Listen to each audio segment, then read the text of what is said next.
Because Israel prevents all humanitarian help from entering the territory, Palestinians in Gaza fear starvation and hunger during Ramadan.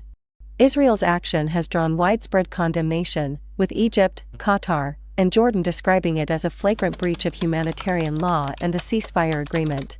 Phase 1 of the ceasefire agreement ended on Saturday, and Israel announced on Sunday that it had halted the entry of all humanitarian aid into Gaza until Hamas consents to a US-backed extension of the agreement. According to the office of Israeli Prime Minister Benjamin Netanyahu, he supported a U.S. proposal to temporarily prolong the present ceasefire throughout the Jewish holiday of Passover and the Islamic holy month of Ramadan. The plan calls for the release of half of the hostages held in Gaza on the day the agreement is signed. The idea was promptly rejected by Hamas, which is calling for Israel to leave Gaza, which said that Netanyahu and his administration were committing a blatant coup against the ceasefire deal that had previously been reached. After Hamas rejected the idea, Israel acted quickly to end months of war in Gaza by intensifying a standoff over a truce.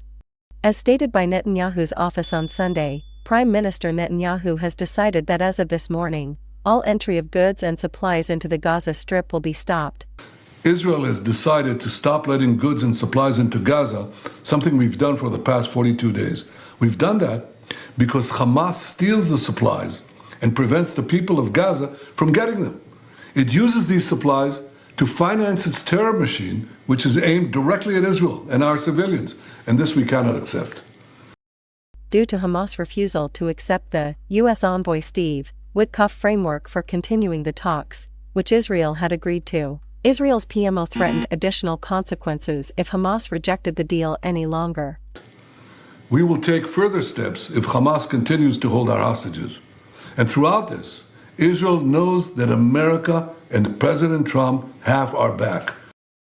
Hamas urged mediators to put pressure on Israel to stop its punitive and immoral measures, calling Israel's decision to stop humanitarian aid into Gaza a war crime and cheap blackmail. Neither Witkoff nor the Trump administration have commented on the updated plan or Israel's claim that Washington agreed to halt aid to Gaza.